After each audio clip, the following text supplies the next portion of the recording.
Welcome to our new session here in our chapter on regularization. So this is more of a deep dive into the geometry of L2 regularization. One goal is to understand how under an L2 penalty the minimizer of the unregularized objective is transformed to the regularized one, and that basically the principal components of the Hessian of our objective function influence where parameters are decayed. So we'll figure out that actually the directions where loss doesn't change too much, these are the directions, or the associated parameters with these directions are decayed the most. And I guess that is actually what we like and what we want.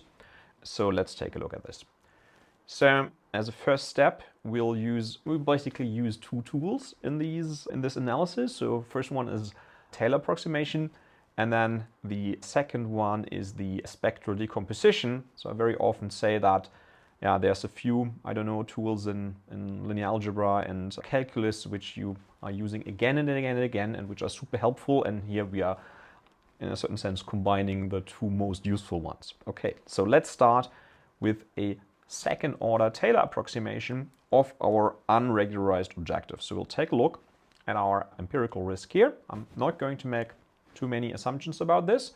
So it's some arbitrary, potentially nonlinear model that's being used, and some loss. I guess I'm assuming that the loss is, the loss and the model and the risk kind of as their combination is somewhat smooth. So I can do these first and second order derivatives, and I'm also assuming that this second order derivative is it's not too shabby. So here my approximated Taylor, so the R tilde is now this second order Taylor approximation here. I guess I will not read out these terms, so let's maybe go through their structure instead. So the first one here, that is our constant term. Important is also that we are creating this Taylor approximation around the minimizer theta hat, which is the minimizer of the unregularized objectives, so of this guy here. So here we have our constant term, we have our linear term, and we have our second order term, and then the rest we just, truncate to arrive at all. That's why it's an approximation, right? We just don't consider any higher order terms.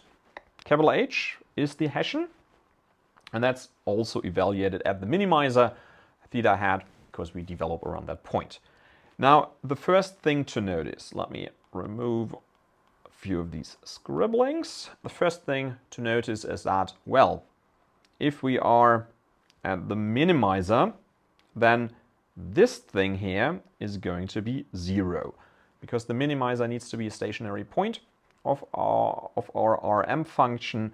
So this here already completely vanishes. So we have a somewhat simpler formula, which only consists now of the constant term and of the quadratic term. The second thing we can notice is that this Hessian here is going to be semi-definite, because we are again at a minimizer. Okay, what can we now do with that? So of course we don't want to consider the unregularized objective, we want to consider the regularized objective. And I will now approximate that by using the approximation of the empirical risk and then simply adding in the L2 regularizer. Now, we can also ask ourselves let us now minimize this here. So this approximate regularized risk. How do we do that? Well, we compute the gradient and then we set that to 0. Well, we can at least try that, and I've simplified it so much that we might potentially succeed here. So let's compute the gradient. So the gradient of this thing is the gradient of that guy here plus the gradient of that guy. Now, this here, let's remove more. The gradient of this here is really simple to compute, right? Because that's a constant term plus a quadratic term. So the constant term vanishes and this here, the second thing, becomes linear, it basically becomes h times theta minus theta hat. And this is exactly what I'm saying here. This would also give you now a formula to write down the minimizer of the empirical risk of the unregularized form. We're not really looking for that, so I guess we find it more useful to use the formula here for the gradient, because we can now compute the gradient of this guy here, which is this. Yeah, plug this in here, and then now we compute the gradient of that guy, but that's also really easy. This is simply lambda times theta, okay? So now we have a formula for r tilde reg. We set that to 0, and now we just reorder terms very slightly. So I guess we bring everything with theta hat to the right-hand side. So there's just this guy here times h. And then we have in all of the remaining terms, there is a theta in there. So we keep that on the left-hand side and we isolate the theta. So I guess I don't have to read that out. And you can also see that this is correct. Now, final step is to solve for theta. So we now invert this thing here, bring it to the right-hand side, and we are done. So what can we now see? We can now see that we have a nice formula that tells us for general models general risk functions, how the unregularized minimizer is transformed by this multiplication into the L2 regularized one. Of course, this doesn't hold perfectly. This only holds under this quadratic Taylor approximation, right? So be a bit careful here. For the approximation, it's correct, but the approximation is an approximation, right? So, but accepting this approximation, we can now actually try to interpret that a little bit more visually, or I don't know, geometrically. So what happens if lambda approaches 0? We take a look at this here. If lambda approaches 0, well, man, I guess it's obvious, right? Nothing really happens. The regularized version is simply the same as the unregularized one. But what happens if lambda becomes larger? And that's actually what we're interested in. So what we want to do is we want to understand this multiplication here with these two components. We want to understand this a little bit better. And the problem that we now have is that we don't really understand the structure of H, of the Hessian, well enough yet. So our next tool that we're going to apply here is going to be the spectral decomposition. So H is a real valued symmetric matrix. So we can actually decompose that through spectral decomposition like that, where we have these matrices, where we have this matrix Q, where Q is an orthonormal basis of eigenvectors, and our matrix capital sigma is a diagonal matrix which contains all of the eigenvalues of capital H. Okay, so with orthonormal, I mean that all of the column vectors of Q, they are all orthogonal to each other, and they all have unit length. So if I do something like, maybe Qj transposed times Qk, this is going to be 0 if J and Q are different, and it's actually going to be 1 if they are the same. Okay? So that would be the squared L2 norm of Qj, and that's all. That's supposed to be 1. So they have unit length, and they are all orthogonal. Okay? And they're all eigenvectors of the Hessian matrix, and the eigenvalues are on the diagonal of sigma. So that's the spectral decomposition, and that's, in a certain sense, that's a different form of representation of a vector space that we operate in, where we now go to this different basis, where this basis is actually specified by the columns of Q. Algebraically, what we can first do is simply plug that decomposition into this formula here. So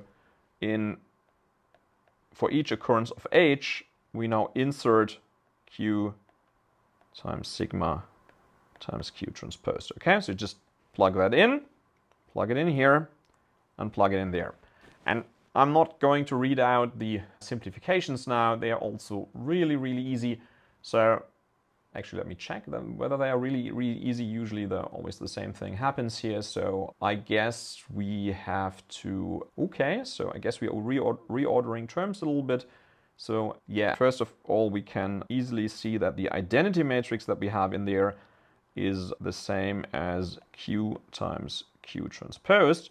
That again follows from this orthonormal basis thing. So Q is also what we would call an orthogonal matrix.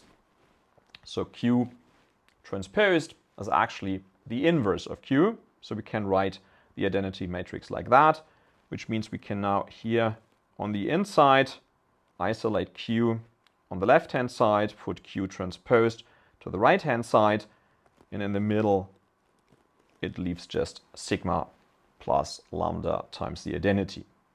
Rest stays the same. And now what we can do is we can actually apply the inverse to this product here. So that means we have to push the inversion operation to the inside, and we have to invert also the sequence of terms, okay? So first term is Q transposed. The inverse of Q transposed is, I've already considered this now a few seconds ago, that's just Q. Then we invert that middle term here, so we don't do much with this currently. And then the next thing we invert is actually the Q. So the Q becomes Q transposed, but Q transposed times Q nicely cancels out. Then we have a sigma, then we have another Q transposed, and then we have a theta hat. So that's exactly this formula here. Okay, now we take a further look at that. That is actually, the form of that is actually Q times some diagonal matrix, I'm claiming, times Q transposed, okay?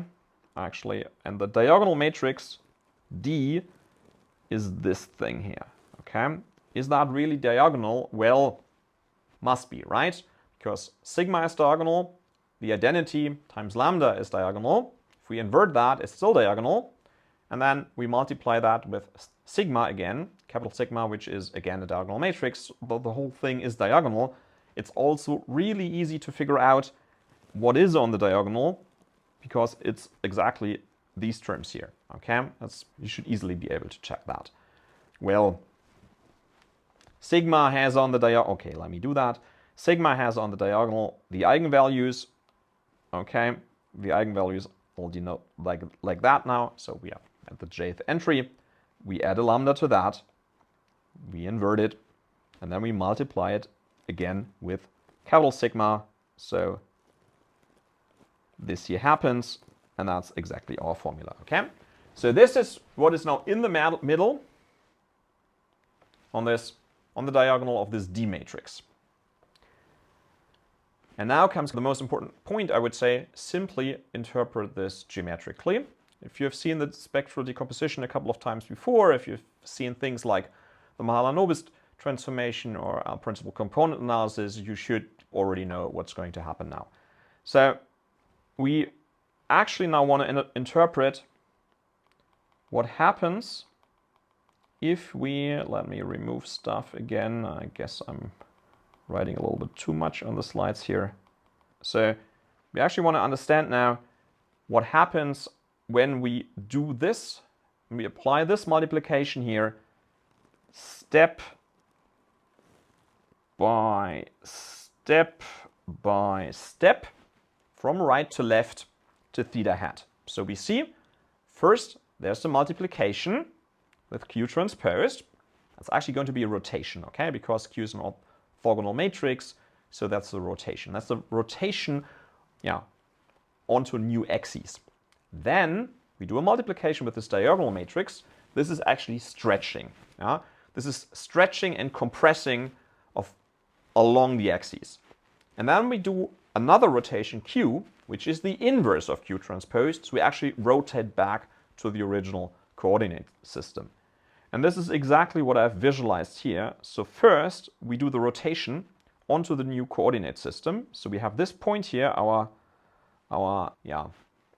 minimizer of the empirical risk. So these are the contour lines here you can see in the background. Okay? Yeah, the red arrow simply the vector, yeah, that corresponds to theta hat. And now I represent that through the eigenvectors of the Hessian. And the eigenvectors of the Hessian are actually these principal axes of the contour lines, yeah, and conveniently I've used the quadratic form here again. That's our approximation anyway here in this session for the empirical risk. You can also visually nicely see these principal components, and we now project onto those, or we rotate onto this new coordinate system. So you can actually see how the canonical axes here are rotated, and then we have these two resulting vectors shown in green.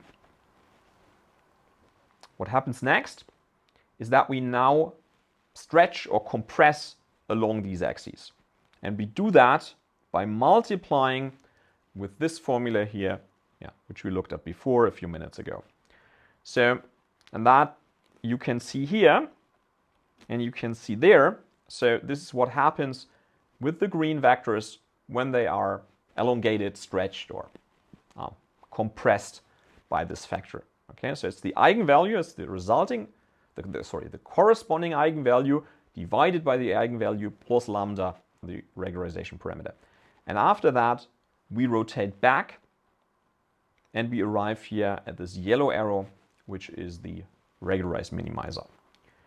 Now, the only thing that remains is reasoning a little bit about when this here will be large and when this here will be small. So let's copy over the formula and let's consider this a little bit. So first of all, if there's a direction where the eigenvalue of h is relatively large, so the sigma value is quite large, especially if it's large in comparison to lambda, what happens then? Then this thing here is going to be nearly 1. Okay? So the stretching operation basically does nothing. It doesn't change, or let's say it doesn't change a lot, okay? Because it multiplies with something which is nearly a 1. I mean, yeah, simplifying and exaggerate, looking at kind of the extreme cases, okay? So extreme case will be when sigma will be super large. And on the other hand, if there's a direction, a principal direction, an eigenvector, where the associated sigma value is quite small, especially quite small in comparison to lambda, then this thing here will become very close to 0, right? So it's a small value divided by the same small value plus a larger value. This is going to be very close to 0, which means on this axis we'll shrink a lot. So take another look again at this picture here. So we have this direction, okay? In this direction, in this first principal direction, the associated sigma value is quite large.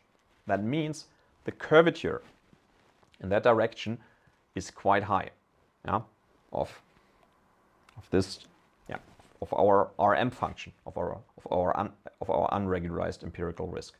This means in that direction, loss changes very quickly. You can see that by also seeing that if we move into this direction, contour lines are very close together.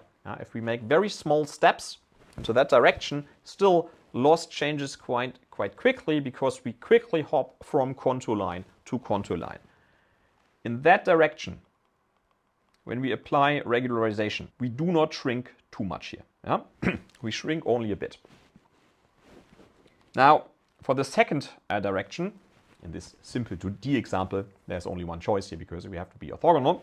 But in any case, again, consider now the contour lines and their distance. It's pretty wide.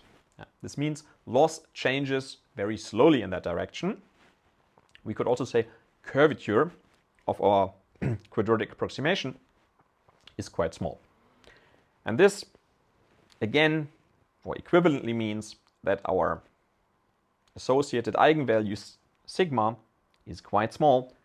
So we in that case, which means we shrink quite drastically, okay, along that second principal component. So directions along which parameters contribute strongly to the objective are preserved relatively intact. In other directions, where this does not happen, so where loss only changes very slowly, we can see that by that the Hessian actually has small eigenvalues. That means that moving in the direction into that direction will not decrease the objective that much. And for these more or less unimportant directions, the corresponding components of theta are actually decayed away quite strongly. So I hope that this gives you an even better understanding of what happens under L2 regularization. We'll now continue with a pretty much similar analysis for L1 in the next session. See you there.